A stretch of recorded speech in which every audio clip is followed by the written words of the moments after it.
అమరావతి ప్రారంభోత్సవ సభ grand success అద్భుతంగా జరిగింది. ఇందులో 2-3 విషయాలు ఉన్నాయి. ఒకటి, చాలామంది అనుకోవచ్చు అంత ఖర్చు పెట్టి అంత పెద్ద సభ మనం చేయాలా అని. అదే ఒక విజనరీ ముఖ్యమంత్రి గారికి, ఒక సామాన్యమైనటువంటి నాయకుడికి ఉండేటువంటి డిఫరెన్స్.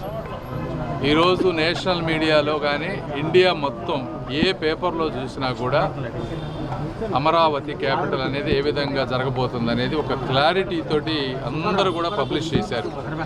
దీంతో ఒక బ్రాండ్ అవేర్నెస్ వస్తుంది. అదే నిన్న మార్నింగ్ చూసుకుంటే క్వాంటమ్ వ్యాలీకి IBM దగ్గర నుంచి పెద్ద పెద్ద కంపెనీలన్నీ వచ్చి MOU చేసుకున్నారు. ఏంటంటే ఒక కంపెనీని ఏ విధంగా అయితే బ్రాండింగ్ చేసి మార్కెటింగ్ చేసి ఒక ముందుకు తీసుకువెళ్తామో, చంద్రబాబు నాయుడు గారి గొప్పతనం ఏంటంటే రాష్ట్రాన్ని కూడా ఒక బ్రాండింగ్ చేస్తూ ఉన్నారు. అందులో భాగమే ఇది కొద్దిగా ఖర్చైనా కూడా వన్ టైం ఇన్వెస్ట్మెంట్. ఈ వన్ టైం ఇన్వెస్ట్మెంట్ అనేది చరిత్రలో లక్షల కోట్ల రూపాయల ఆదాయాన్ని తీసుకురాబోయేటువంటి సభ. తెలుగు వారందరినీ కూడా ఒక ఎమోషనల్గా ఒక ఏకతాటిపైకి తీసుకొచ్చేటువంటి సభ.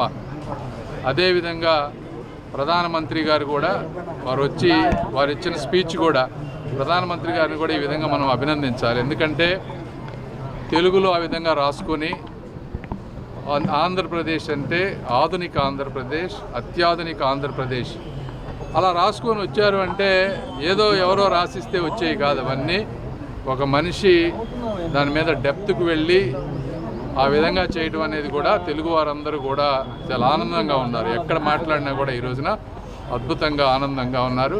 డెఫినెట్గా ఈ ప్రాంత ఎంపీగా నిన్న జరిగినటువంటి సభ ఒక నూతన ఉత్తేజాన్ని తీసుకొచ్చింది.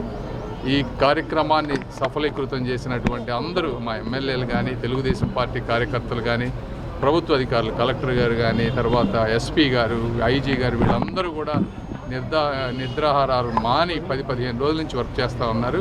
వాళ్ళందరికీ కూడా మనస్ఫూర్తిగా కృతజ్ఞతలు, అభినందనలు తెలుపుకుంటా ఉన్నాను. Thank you. ఈ వీడియో నచ్చితే లైక్ చేయండి. అలాగే మా ఛానల్ ని ఫస్ట్ టైం కనుక చూస్తున్నట్టయితే ఇప్పుడే సబ్స్క్రైబ్ చేసుకుని పక్కనే ఉన్న గంట సింబల్ ని యాక్టివేట్ చేసుకోండి. అప్పుడే మేము పెట్టే ప్రతి వీడియో మీకు నోటిఫికేషన్ గా వస్తుంది. అలాగే ఈ వీడియో పూర్తిగా చూసినందుకు ధన్యవాదాలు.